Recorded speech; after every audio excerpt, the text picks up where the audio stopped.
Hey everyone, this is me Fizakil. Today I am starting a new unit, environmental law. In this unit, first we will discuss eco labeling. So let us start it. Eco labelling government of India के द्वारा start की हुई एक scheme है जो 1991 में start की गई थी for the labelling of environment friendly product और इको फ्रेंडली प्रोडक्ट जिसे हम कहते हैं उसकी लेबलिंग के लिए स्कीम स्टार्ट की गई थी. The scheme will operate on national basis पे थी ये scheme and provide accreditation and labelling for house hold and other consumer product. So house hold जो और अदर कंज्यूमर प्रोडक्ट है उसके लेबलिंग और एक्रीडिएशन के लिए ये स्कीम है which meet certain criteria, environmental criteria along with quality requirement of Indian standards for that product. उस प्रोडक्ट का कुछ environmental criteria होता है, कुछ quality requirement होती है जिसे fulfill करना होता है for the eco labeling. The label shall be known as eco mark और eco labeling को हम eco mark कहते हैं. Any product which is made, used or disposed in a way that significantly reduces the harm it would otherwise cause the environment could be considered as environment friendly product. तो कोई भी product जिसकी manufacturing, use और disposal इस तरह से होता है कि वो इन्वायरमेंट को लेस हार्मफुल होता है, इन्वायरमेंट के लिए लेस हार्मफुल होता है, उसे इन्वायरमेंट फ्रेंडली प्रोडक्ट कहते हैं. सो जो प्रोडक्ट की पूरी लाइफ साइकिल होती है उसके मैन्युफैक्चर से लेके डिस्पोजल तक, इसे हम क्रेडल टू ग्रेव कहते हैं. क्रेडल टू ग्रेव टर्म काफ़ी इंपॉर्टेंट है, कई बार एग्जाम में पूछ लिया जाता है, so it's very important. Now objective of this scheme, कुछ मेन ऑब्जेक्टिव होते हैं इस स्कीम के. To first step, to provide an incentive for manufacturer and importer to reduce adverse environmental impact of product. So manufacturer और importers को कुछ incentive दिए जाते हैं जब वो लेस इन्वायरमेंटल इम्पैक्ट वाले प्रोडक्ट को बनाते हैं तो उनको इंसेंटिव दिया जाता है. तो reward genuine initiative by company to reduce adverse environmental impact of their product. Again companies को जब वो कोई जेन्युइन इनिशिएटिव लेते हैं लेस इन्वायरमेंटल इम्पैक्ट वाले प्रोडक्ट को बनाने के लिए तो उन्हें रिवॉर्ड किया जाता है. To assist consumer to become environmentally responsible in their daily life by providing information to take account of environmental factors in their purchase decision. So consumer को असिस्ट किया जाता है कि वो इन्वायरमेंटली अपनी डेली लाइफ में इन्वायरमेंटली रिस्पॉन्सिबल बने, अपने परचेज डिसीजन में इन्वायरमेंटल फैक्टर्स को ध्यान में रखें. To encourage citizens to purchase product which has less harmful environmental impact. Citizen को इंकरेज किया जाता है कि वो जब भी कोई प्रोडक्ट को परचेज करते हैं तो लेस हार्मफुल इन्वायरमेंटल इम्पैक्ट वाले प्रोडक्ट को परचेज करें. Ultimately to improve the quality of environment and encourage the sustainable management of resources. तो अल्टीमेटली जो इसका ऑब्जेक्टिव होता है वो इन्वायरमेंट की क्वालिटी को इम्प्रूव करना and encourage the sustainable management of resources के सस्टेनेबल यूज हो. Administrative and organizational structure. There will be 3 stages leading to the award of eco mark. 3 stages होते हैं इको मार्क के अवार्ड के लिए, या कह सकते हैं 3 ऑर्गेनाइजेशन होती है इसके अवार्ड के लिए.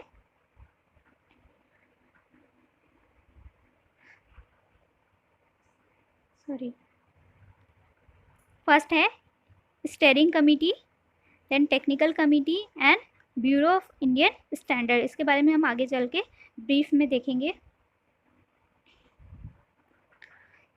फर्स्ट है steering committee. Steering committee shall be set up in the ministry of environment and forest by the central government. Central government ministry of environment and forest में स्टीयरिंग कमिटी को सेटअप करती है. To decide the product categories to be taken up under the scheme. Scheme के under में कौन कौन से product categories हैं, कौन कौन से ऐसे कैटेगरीज हैं जो इस स्कीम के अंडर आएगी, ये डिसाइड करती है. And to formulate the strategies for promotion, future development and improvement of this scheme. और इस स्कीम के promotion, future development and improvement के लिए स्ट्रेटजीज को बनाती है. कुछ मेन फंक्शन देख लेते हैं. Selection of the logo for eco mark. Eco mark का लोगो सेलेक्ट करती है steering committee. Activities related to creation of mass awareness for promotion and acceptance of the scheme. So scheme के promotion और acceptance के लिए awareness फैलाती है।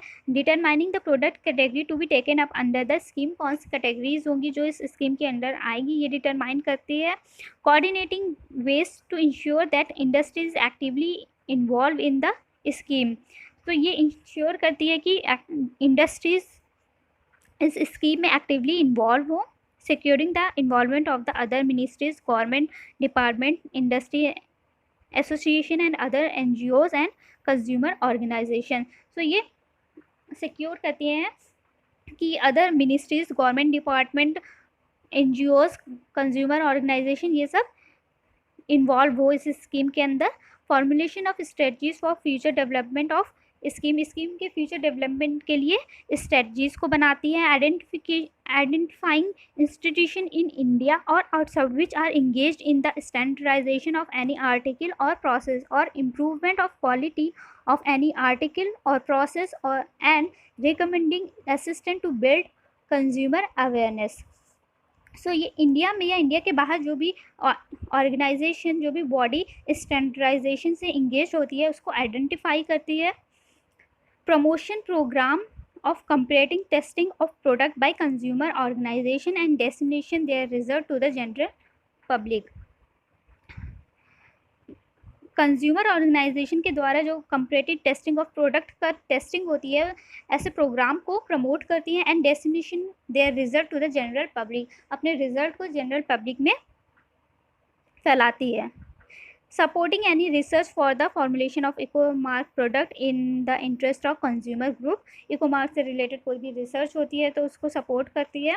कुछ मेंबर देख लेते हैं स्टीयरिंग कमेटी में कौन कौन से मेंबर होते हैं। फर्स्ट होता है चेयरमैन, जो कि secretary of department of environment and forest का मेंबर होता है, सेक्रेटरी होता है।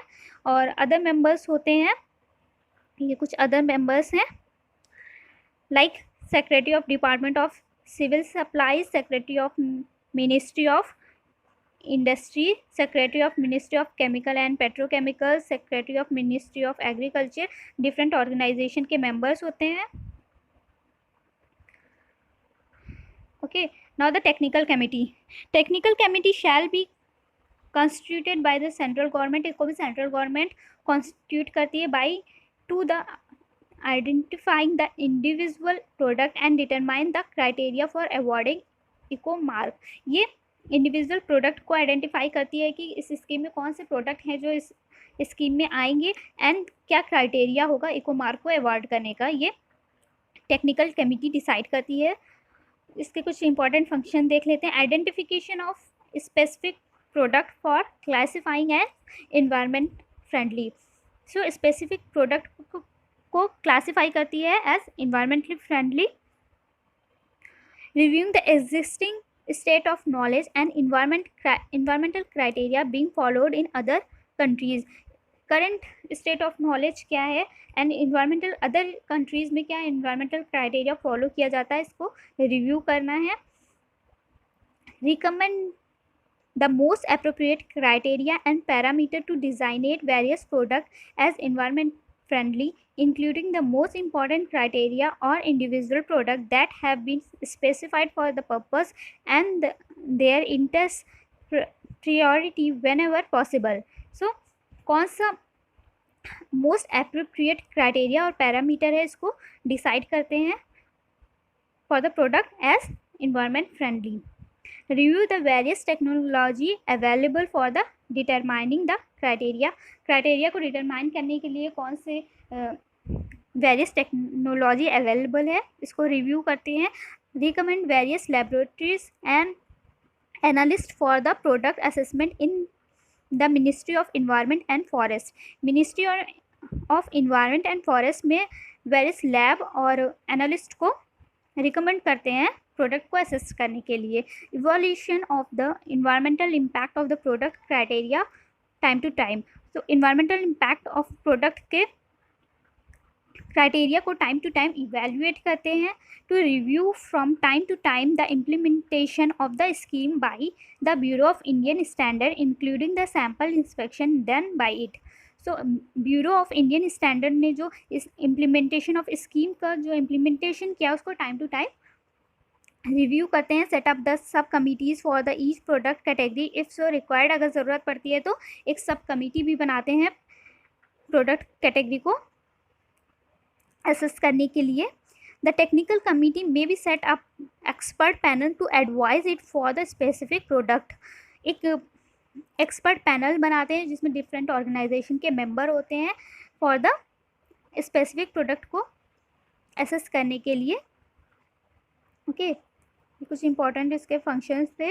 अब इसके कुछ मेंबर देख लेते हैं कौन कौन से होते हैं। फर्स्ट चेयरमैन होता है, chairman of CPCB central position control board. Other members होते हैं director general bureau of Indian standard, director national environmental engineering research institute NEERI, director of national chemical laboratories Pune, director general national test house, ये सब कुछ इसके members होते हैं। Now administration, the bureau of Indian standard shall be implement the scheme. तो इसके function देख लेते हैं कि BIS के क्या क्या फंक्शन होते हैं। Assess the product for eco mark, certify the product for award of the eco mark. ये प्रोडक्ट को असेस करती है इको मार्क के लिए और उसका सर्टिफिकेशन देती है, सर्टिफिकेट देती है। रिव्यू, सस्पेंड और cancel the license for the use of eco mark. Bureau of Indian standard license को सस्पेंड भी कर सकती है। Mark inspection and take such sample for analysis of any material or substance as may be necessary to see whether any article or product in relation to which the eco mark has been used conform to the contract or whether the eco mark is improperly used in relation to any article or process with or without a license। so ये inspection करती है कि कोई भी product जो eco mark को use कर रहा है कहीं वो इम्प्रॉपरली यूज़ तो नहीं कर रहा है इको मार्क को, इसका इंस्पेक्शन करती है। Now the certification and licensing, under the scheme manufacturer shall apply for testing and certification of the product। सबसे पहले मैन्युफैक्चरर अपने प्रोडक्ट को के लिए इको मार्क के लिए अप्लाई करता है for the testing and certification. Eco mark के टेस्टिंग और सर्टिफिकेशन के लिए अपना प्रोडक्ट को अप्लाई करता है। Then bureau of Indian standard test करती है और सर्टिफिकेट देती है। अगर सारे ही क्राइटेरिया को फुलफिल करता है वो प्रोडक्ट तो वो उसको सर्टिफिकेशन करती है। The product shall be reassessed after the prescribe period and license fee shall have to paid again for the mark. So product को रीअसेस किया जाता है, एक प्रिस्क्राइब टाइम होता है, उसके बाद उसको रीअसेस किया जाता है। The criteria for eco mark, इसके कुछ क्राइटेरिया होते हैं लाइक प्रोडक्ट लेस पोटेंशियल होना चाहिए पॉल्यूशन के लिए, उसका पोटेंशियल कम होना चाहिए। प्रोडक्शन, यूजेज एंड डिस्पोजल के टाइम दे आर रिसाइकिल होना चाहिए या रिसाइक्लेबल हो या रिसाइकिल प्रोडक्ट से बने हो, बायोडिग्रेडेबल हो। They make significant contribution save non renewable resources, non renewable resources को सेव करें या नॉन रिन्यूएबल एनर्जी को और नेचुरल रिसोर्सेज को सेव करें। That the product must contribute to reduction of the adverse primary criteria को के रिडक्शन में हेल्प करें। Primary criteria like natural resources, raw material, environmental impact, इन सबको लेस इम्पैक्ट करें। Now the period of award, eco mark minimum 1 साल के लिए अवार्ड किया जाता है और फिर एनुअली इसको बढ़ाया जा सकता है। अगर ब्यूरो ऑफ इंडियन स्टैंडर्ड को ये लगता है कि कोई मिस इन्फॉर्मेशन दी गई है प्रोडक्ट से रिलेटेड तो वो इको मार्क के लाइसेंस को विड्रॉ कर सकती है, कैंसिल कर सकती है। अगर लोगो की बात करें तो इको मार्क का लोगो अर्थन पॉट होता है जिसे हम मटका कहते हैं, वो इसका सिंबल होता है क्योंकि ये नेचुरल मटेरियल से बना होता है।